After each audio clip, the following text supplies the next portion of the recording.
known about climate change and the devastating problems it causes since before I was born, and I'm 52, and we haven't acted on them. And the reason we haven't acted on them is not because we don't understand the science or because we don't have solutions in the form of renewable energy and conservation. We haven't acted on it because the politics haven't been there. And really, the thing that it's going to take to solve this problem is just millions of people mobilizing and demanding that change. And we've been working on that, and I have faith that activism is what's going to get us there. During the original Earth Day, I read all the environmental books, and I became convinced that this was a major problem that needed to be addressed. I started studying chemical engineering because at that time I thought those are the people who were going to work on the problem. But now, it's 50 years later, and we couldn't even have an Earth Day last year. So I think there's plenty of reason to become active.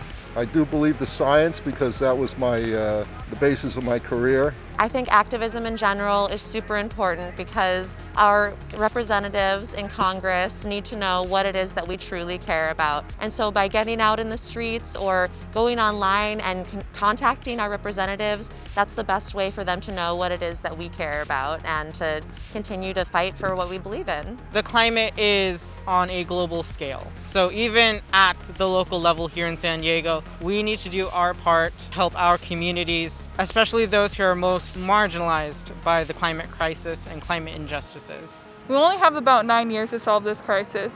Every single day I see how climate change is not only affecting myself, but especially people from communities of color and low-income regions, because those are the people that get hit the hardest. Right now in California, we have millions and millions of people living within a mile of an oil well, and we have hundreds of thousands of students going to school within a mile of an oil well.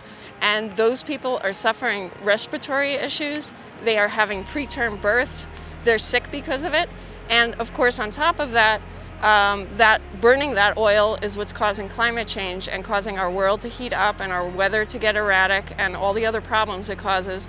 If we don't stop drilling in the next year or two in California and frankly around the world, we will not be able to solve this problem, and our children and their children are going to suffer. Big oil companies have incredible PR campaigns. That's the reason we need to get out in the streets and make our voices heard. They have professionals and huge teams of people working towards what they want to do, which is continue to expand and become even bigger and even stronger. So the only way that we can fight against that is to stand up and be our PR campaign for our future. So I really hope that Californians, do the right thing. I hope our legislators do the right thing and pass SB 467 because our health and the health of people around the world depend on it.